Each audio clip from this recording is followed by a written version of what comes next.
A routine run on a quiet weekday morning would lead to a gruesome discovery and thrust investigators into one of Australia's most bizarre murders. We'd never found him at all except for a boot and a pair of sunglasses. It became evident that robbery wasn't the motive. You ask yourself, well, what then is the motive?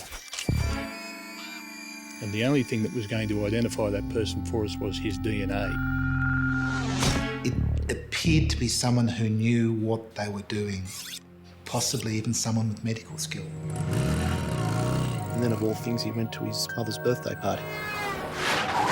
And it was at that time that we thought that we had a psychopathic killer on our hands.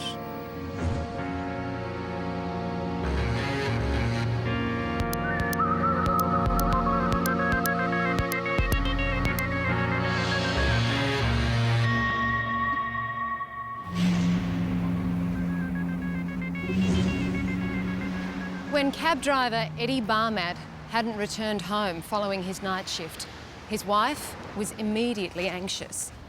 Eddie was a devoted husband and he never deviated from routine. Her fears were well-founded.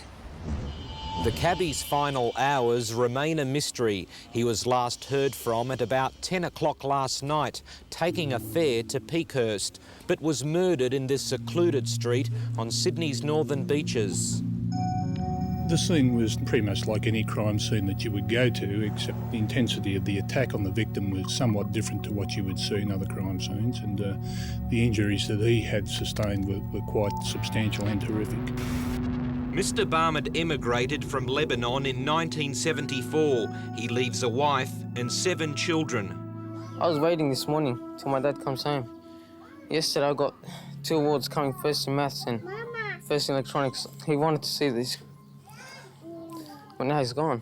The victim in this particular case had sustained numerous wounds to the arms and the hands area, which is indicative of him trying to defend himself. As police searched the surrounding area for the murder weapon, the first piece of hard evidence was found. The ignition key to the taxi was located in the gutter some 60 metres away from the murder scene. The key tag for those keys had a person's fingerprint imprinted in the victim's blood. The key tag was not the only potential lead. We had blood smearing within the front passenger area of the cab and also in the rear of the cab behind the driver's seat. Those signs indicated to us that there were more than likely 2 people in the cab when this took place. Swabs of those smears were taken for testing. Detectives hoped that during Mr. Barmad's desperate struggle, the killer or killers might have been injured. Traces of their blood might still remain in the cab. He never harm anybody, you know, all what he does believe, growing veggies. All what he doesn't have enemies, all people loves him. On this particular occasion, the victim had a large wad of money in his top shirt pocket, and it became evident that robbery wasn't the motive. With the ferocity of the attack, you ask yourself, well, what then is the motive? It says to us as investigators, I really hate this person. You know, it's an anger type attack. And there's another component that comes into that, and on this occasion it was a full moon. And I know even myself years ago I would poo-poo the theory, but you see so much evidence of it that people do act strangely at these times. And so not wanting to be single-minded about it, that was one of the considerations, that we had a deranged person running around out there. And the other aspect to that, which was quite intriguing, was the signs in the cab said we had 2 people. Do you then have 2 deranged people running around? And that was a major interest to us. A month later, another grisly murder. This time a torso had been discovered, washed up on the shores of a secluded bay. The torso was found just a metre from the shore. It was first noticed on Tuesday. It was all wrapped up in bubble wrap and string bag, and I didn't take much notice of it really. Just thought it looked odd. I went over and photographed the torso in situ. I turned the body over and saw that there was a further package containing rocks which had been wired together on the back of the torso. Looking at the torso, it appeared quite clear that it was the torso of a male in the prime of his life. He was solid, he was very, very tall. Thinking about that and thinking about people missing in the area that fitted that description, my mind went back to Stephen Dempsey, who disappeared some 3.5 months earlier, but very, very much fitted that physical description. Say hi to Steve. Hi, Steve. Hi, Steve. Stephen Dempsey was a 34-year-old landscape gardener who hadn't been seen since leaving work on August the 2nd, 1994. Mr. Dempsey, look at this sexy body.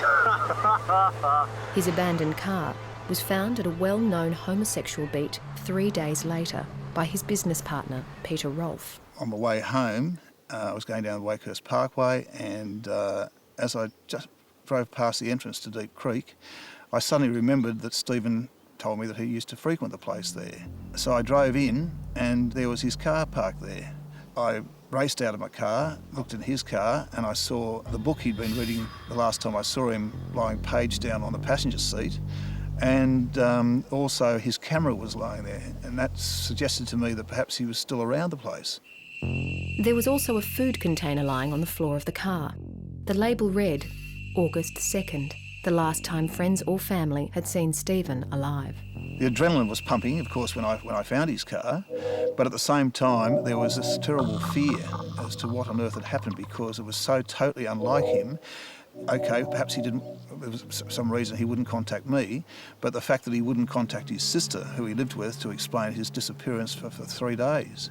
I yelled out his name a few times, and I was panicking, in a state of shock, and that's when I thought, right, I've got to notify the police straight away. Police fear for the safety of a man missing from Sydney's northern beaches since Tuesday. Mr Dempsey was last seen here in Neutral Bay working as a landscaper, but late yesterday his car was found at Deep Creek Reserve near Narrabeen. It was locked up and intact. There was no visible signs of any foul play there. We would be seeking the assistance of people who frequent the reserve at Narrabeen. A lot of people would have been there and seen this motor vehicle over the last couple of days. Someone had. Deep Creek Reserve was also a dog training area. For 3 mornings in a row, one dog owner noticed Stephen Dempsey's car parked in the same spot. On one of those mornings, his dogs pulled a boot from the creek. We'd never found him at all except for a boot and a pair of sunglasses. Both items were identified by the family as belonging to Stephen Dempsey. What detectives were yet to know was that this murder, now seemingly unrelated, would be linked to that of the taxi driver. When a torso was found washed up on a shore, one of the first things was to establish its identity. Without that, there was little chance that detectives could figure out a motive or find the killer. The remains were taken to the morgue in hope that the forensic pathologist could find some answers. We often x-ray the decomposed body to see if we can find any signs of any projectiles, any sort of unusual findings, any fractures and so forth. So in this case, the body was x-rayed before we did anything else. And then when we x-rayed it, we saw an object in the middle of the chest, which looked like to me was a large scalpel blade. When we opened the chest and saw the blood and saw the arrow, we all said, oh my goodness. Detective Lynch already suspected that the torso was that of Stephen Dempsey, and the discovery of the arrowhead in the heart narrowed the odds. 4 months earlier, the detective had sent divers into this creek, and what they found was now potentially a vital piece of evidence.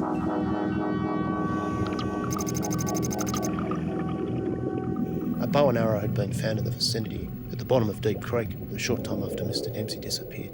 Now that bow had been very corroded when we first discovered it, which led everyone to believe it had been there for in fact a lot longer than it had.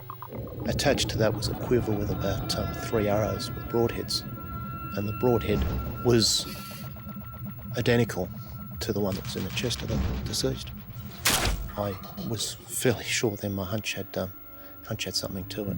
I sort of said, well, that's fine, but this man's is too well preserved to have been dead for as long as this person had been. He didn't appear to me to be dead for 4 months.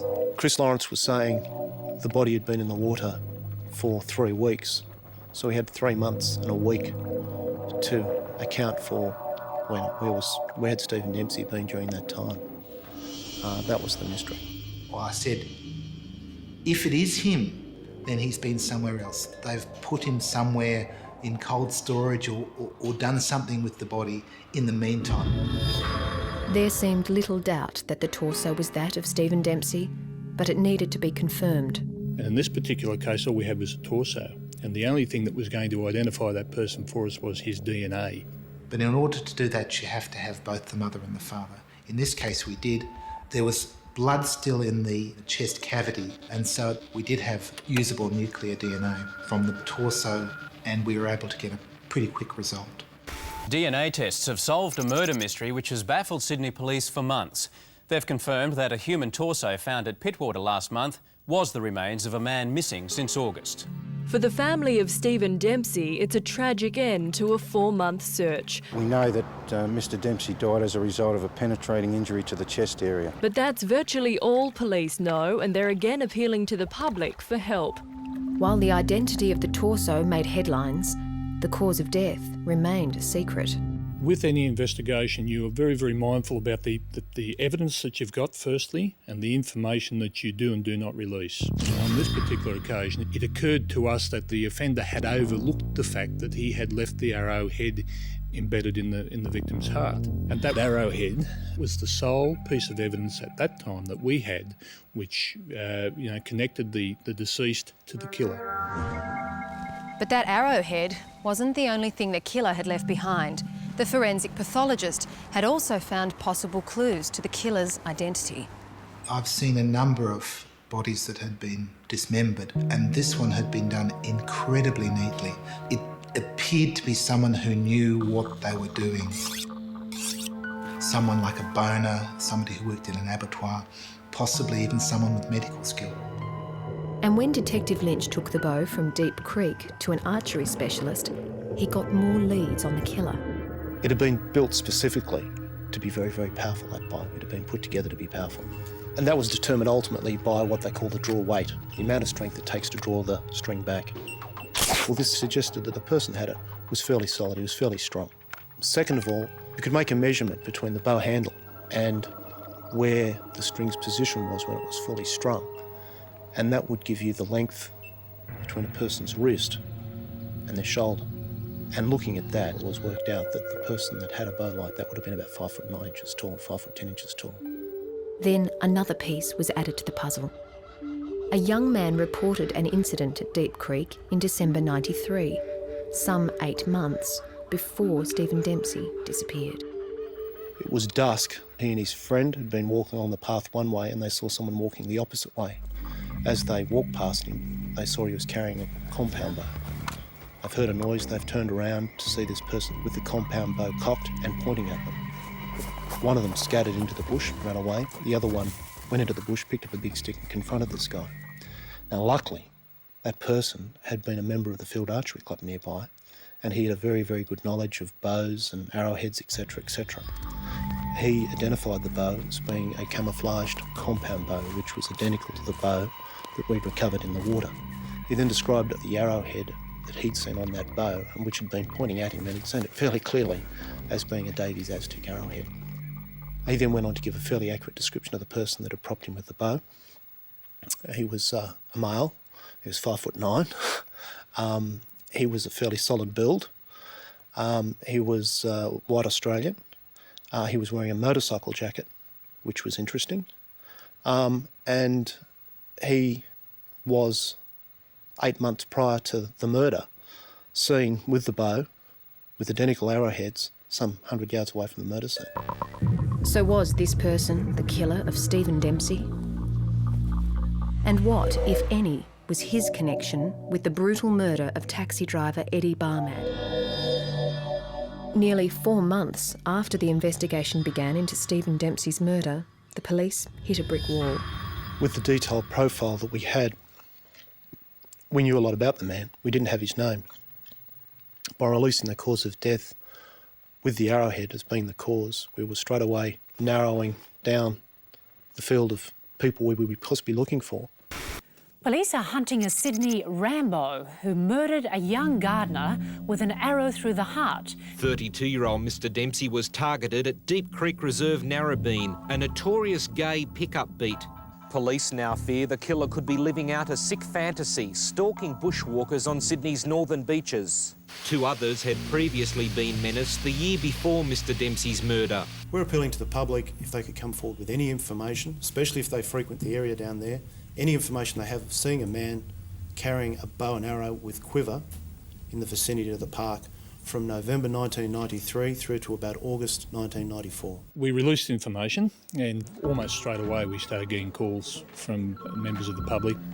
Good morning, Manuel. Please, can I help you? I'm a member of a bushwalking group and I do recall being in Deep Creek Reserve about 18 months ago. We saw a young guy and he had a bow and an arrow, and I remember he said, "Watch out, there are a couple of poofters down the track." He was hunting for fish with a bow and arrow.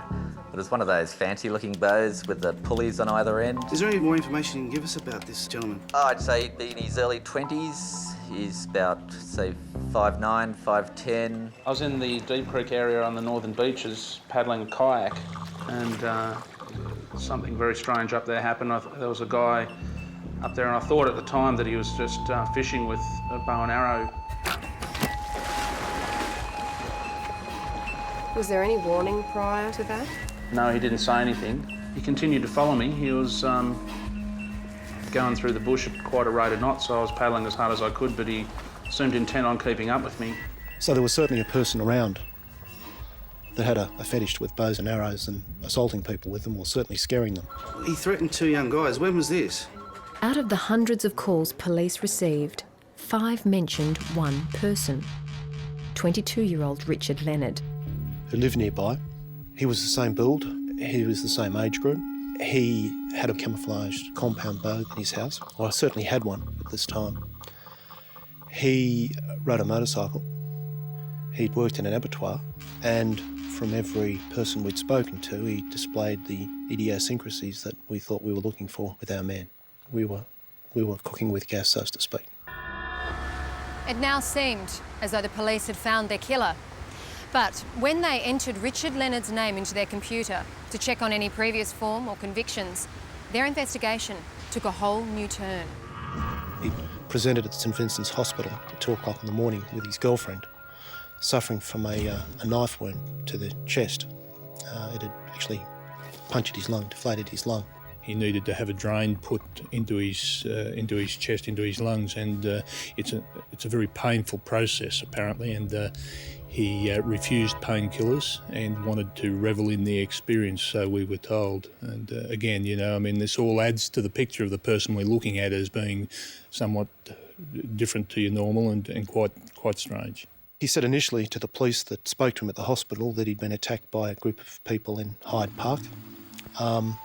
Then he changed his story and in fact said that the injury was a result of an S&M session he'd had with his girlfriend.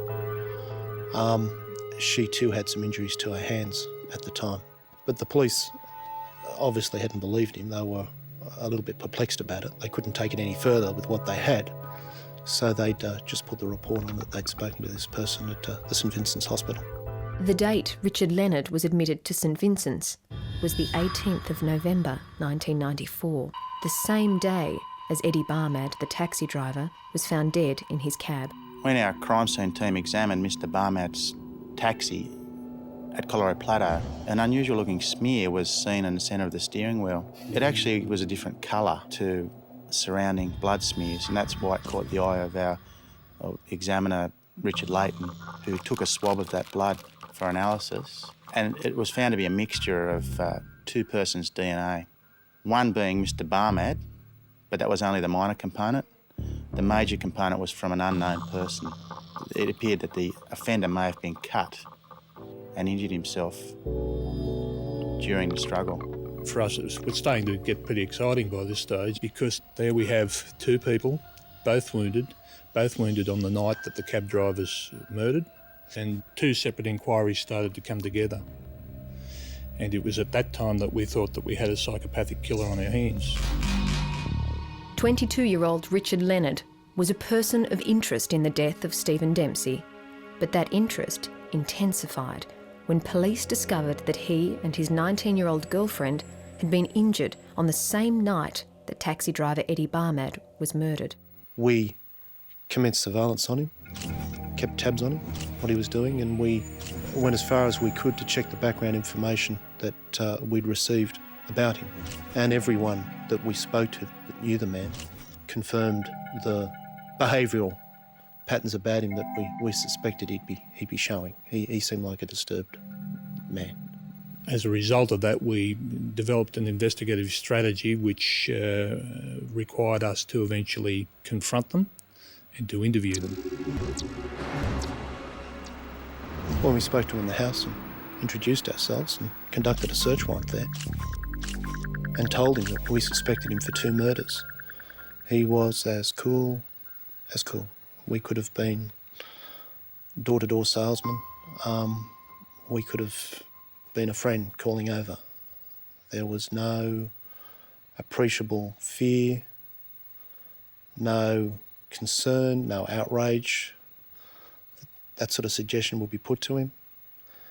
I remember he sat down when he agreed to come to us to Manly Police Station. I think very, very calmly laced about a 32 lace Doc Marten boot. Put both of them on. Took all the time in the world. Very, very, very, very cool.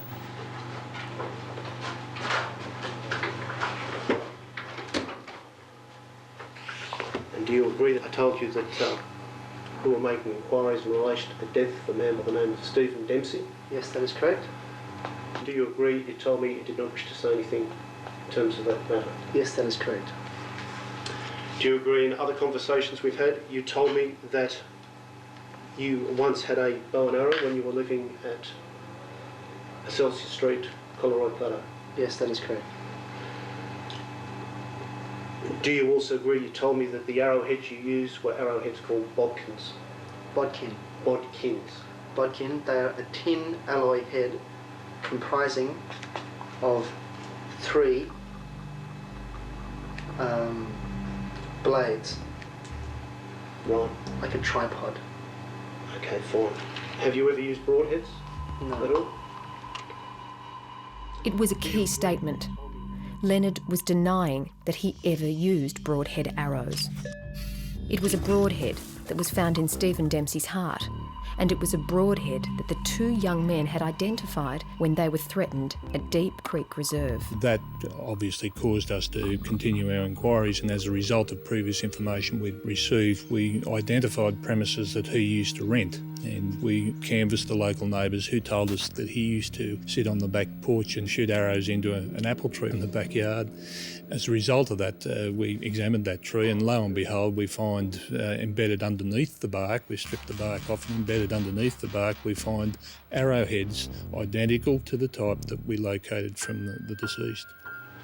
Do you also agree that today you have provided us with samples of your hair and a blood sample? Yes, that is correct. Our purpose behind that was obviously to compare it with the blood sample we'd found at the murder of Mr. Barmad. Shall I just find my own way home, or can I get a... The time is now 3:18 p.m. One final thing. Richard, do you agree with that jacket was at your house today? Yes, I do. Jacket. Oh, that's your jacket? Yes. He went home. We were in a position to know he spoke to his girlfriend straight away, and he left the house never to return. We knew at that stage that we were on the right track, but there was no point in arresting this person and charging him without the evidence. And that evidence was Leonard's blood sample, sent for DNA analysis. The first test indicated to them that, yes, there was a likelihood that his blood sample specimen matched the one taken from the cab, but they had to go through further processes, and that would take a few more days. As you can imagine, we're extremely anxious at this stage. We're concerned that it will match, obviously, because if it doesn't match, we've just hit a brick wall and we have to go back to scratch. The second test was positive, and then we reached the point where the night before the third test was due back, Richard Leonard called us up, said that he was the Christian City Church at Sydenham Road, Brookvale, and he wanted to speak to us, and he was with his girlfriend. Leonard had made admissions to the pastor about his involvement in these crimes and wanted to give himself up to police. They were each clutching a Bible, and he told me he'd shaved his head during the night as some cleansing process relative to, confessing all sins. Police swooped on a church at Brookvale last night, arresting 19-year-old Denise Shipley and her 22-year-old boyfriend Richard Leonard. On speaking to a pastor, he then made a phone call to the local authorities, and from there a arresting officer came down to the church. Under heavy security, the couple was accused of killing cabbie S01 Barmad. Leonard also charged with the murder of gardener Stephen Dempsey. But while Richard Leonard admitted to murdering the taxi driver, he claimed that he killed Stephen Dempsey in self-defence. I wanted him to be stopped. I didn't want him to come any closer to me. I felt threatened. It was now up to the detectives and forensic specialists to prove him wrong. All right. Do you agree, Mr. Leonard, I spoke to you last night, about the death of Mr. Dempsey? Yes. And do you agree you told me that indeed you were responsible for Mr. Dempsey's death by firing an arrow into his chest? Yes, I believe I was responsible. Right. And do you agree in the interview last night you told me that when you arrived you put your bow in a cave while you went further up the creek to see if there were any fish in the creek? Yes. That's correct? That's right. Mr. Leonard told us that whilst high on speed, he'd gone down to the deep creek with his compound bow, which he used to shoot fish in the creek. He'd left it in a cave, scattered along the creek to see if there were any mullet to shoot. He came back and said he was then propositioned by Stephen Dempsey, who was in the cave and urinating at the time. You've gone into the cave there, you've seen Mr. Dempsey urinating, he smiled at you, you've come outside. What did you do then? He stood over here and he said, "You gotta suck the guy's dick." And I said, "No," I picked up my bow and I pointed at him and I said, don't come over here, I'm going to shoot him." And he said, "I don't believe you." And then he said, "I'm going to walk towards you now." And he walked, he started coming towards me. And at about 10 feet, I let go of the string and the arrow went into him. Was it your intention to kill Mr. Dempsey when you fired the arrow at him? It wasn't my intention to kill anybody when I fired the arrow at him. I wanted him to be stopped. I didn't want him to come any closer to me. I felt threatened. But the detectives did not believe his version of events. They believed Richard Leonard deliberately and callously killed Stephen Dempsey. Everything we knew about a compound bow at that time suggested they were very, very powerful weapons, and most of the people that had shot them were of the opinion that a compound bow fired in such a way would have virtually gone straight through a person. In the case of Mr. Dempsey, that hadn't happened. The arrow had lodged fairly firmly in his heart, maybe halfway through the body. And that didn't correspond with the range and the power of the bow that Mr. Leonard had and the way he described it had occurred. In an attempt to rebut Leonard's version of events, the team decided to reenact the scene using a pig carcass. We obtained an identical bow, identical arrowheads, and we conducted a series of tests from varying distances. Leonard had said he shot Mr. Dempsey from 10 feet, or 3 metres away. At that distance, the arrow went straight through the carcass. The arrow that corresponded with the type of wound that Mr. Dempsey suffered was fired from a range of about 9 or 10 metres from memory, which was more than twice the distance that Richard Leonard was telling us he'd fired the arrow at. It suggested that what he was telling us wasn't right. It didn't make sense given the bow that he had. And we were always of the belief that it resembled the stalking and hunting of a human being rather than a game animal. He used to go down there to hunt with his bow and shoot fish, and it sort of was a progression, if you like, from just hunting mere fish to stalking a human game and actually shooting him from a distance.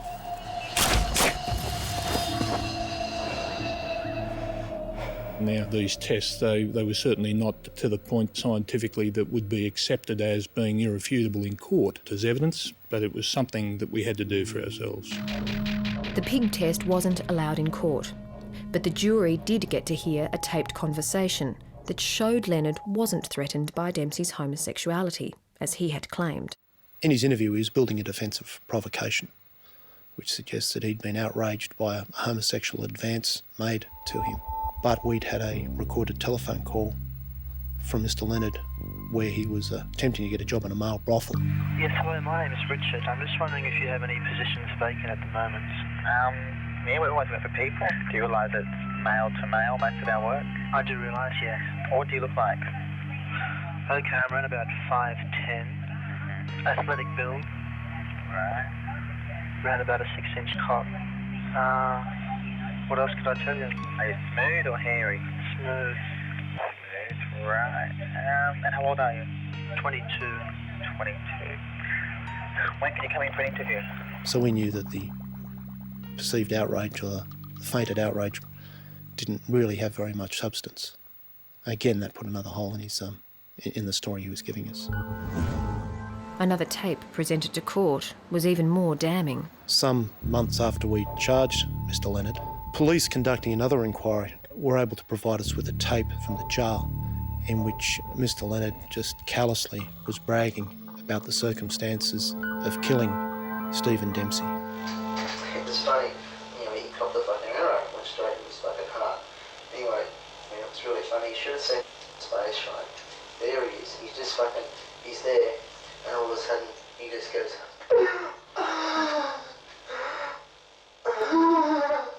he starts making this like a death noise sort of thing. You can't fucking believe that's happening. It's real funny, you know. He just like, he's completely spun out. It's like, oh fuck, I can't believe it's come to this. The account given in that tape certainly indicated a state of mind that was far more calculating, far more callous than the shocked, affronted, almost apologetic account that he gave in his record of interview at Manly. And I realised that this guy's dead. And so I spin out and I grabbed the guy's legs and I pulled him over to Deep Creek.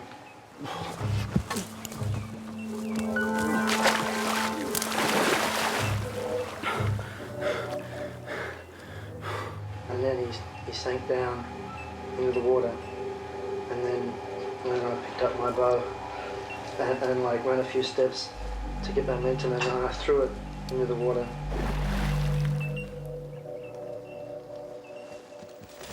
And then of all things, he went to his mother's birthday party. After the party, he came back to Deep Creek with his trident boning knife. And in the middle of the night, he sat in Deep Creek and dismembered Mr. Dempsey's remains.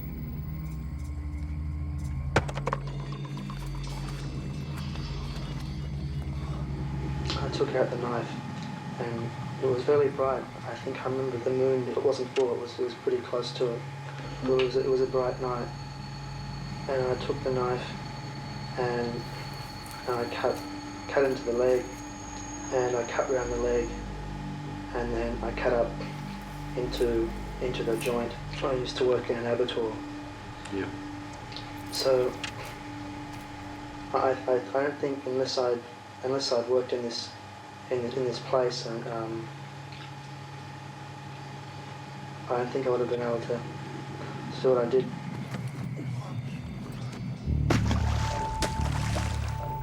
He then put the limbs and the head in one bag and the torso in the other, and then did 2 separate trips on his motorcycle and took them back to where he was living. And he put the remains in his refrigerator where they were to stay for the next 3.5 months. I just took everything out of the fridge and put everything in there, including his clothes. On August the 2nd, 1994, Richard Leonard shot Stephen Dempsey with a bow and arrow. He then dismembered the body and put the remains in his fridge. 2 weeks later, the killer began a relationship with 18-year-old Denise Shipley. I said, there is a person in the fridge. And Yeah, she was quite shocked. The two had known each other some years before when they attended the same church group. 4 years later, they discovered a mutual love of drugs and violence. And on the 17th of November 1994, that combination proved lethal. The two went into the city, allegedly then under the influences of LSD. They've wandered around the city. And we eventually found ourselves in Hyde Park, and then we decided we'd go home again. I only had enough money to catch a bus back, but Denise really wanted to get the taxi, so I said, okay, well, we'll get the taxi, but you realise it means we're going to have to get out and run away. So we got into this cab, and the driver was, what's his name? The driver's name was Mr. S01 Barmad. S01 Barmad. Yes. So the driver was S01 Barmad. He said, where do you want to go? And I said, well, we want to go to Colorado Plateau.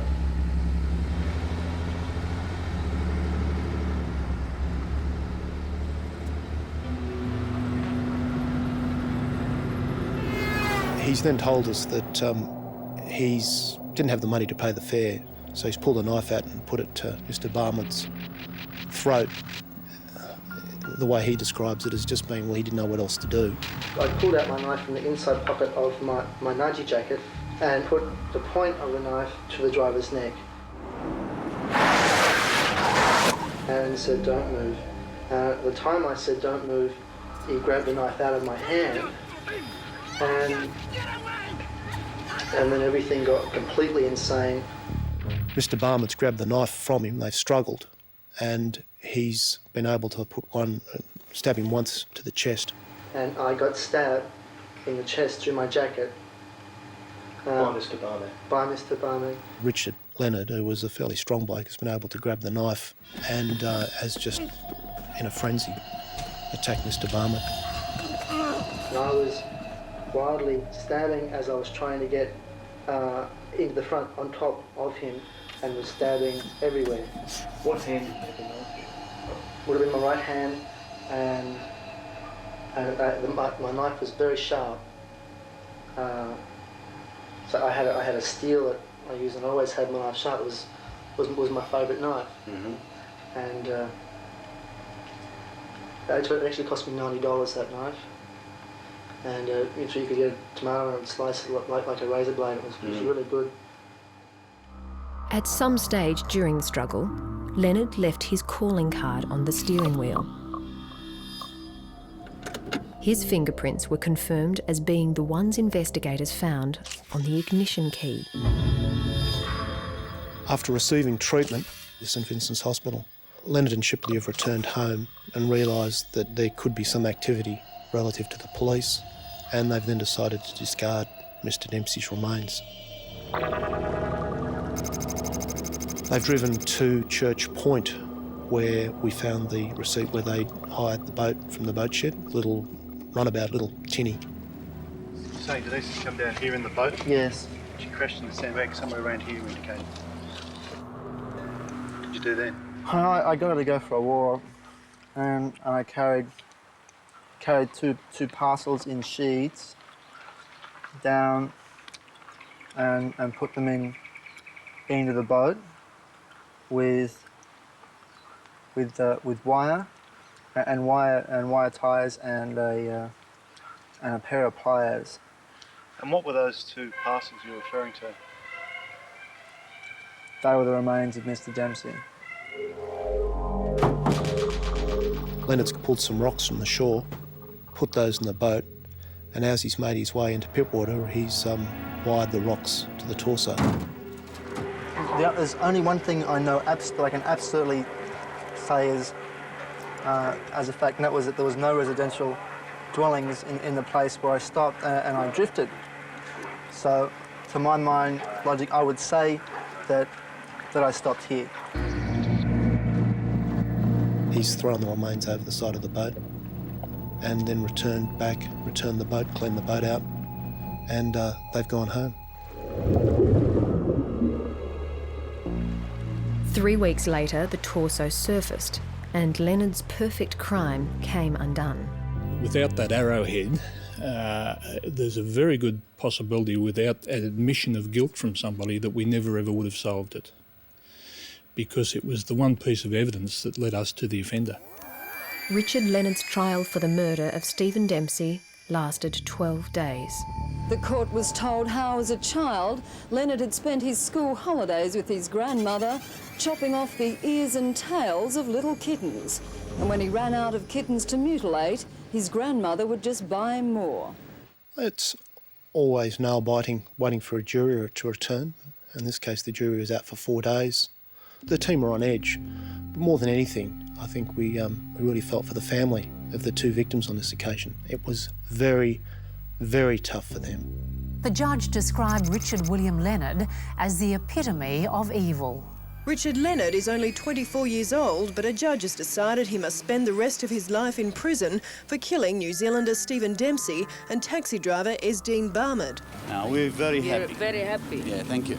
Family friends of the taxi driver stabbed 37 times by Leonard 3 years ago, so the life imprisonment is deserved. I love to see him, suffer, like us, like the children he left behind.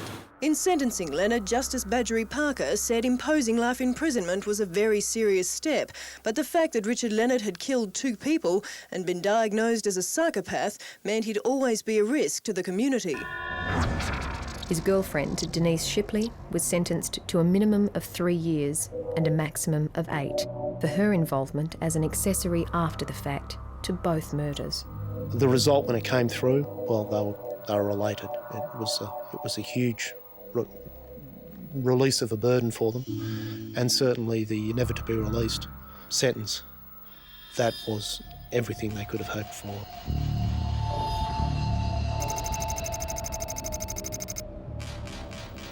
We were never going to bring their son or father back, but as the team we were able to give them everything we certainly could in terms of the way we went round our job, and that was good.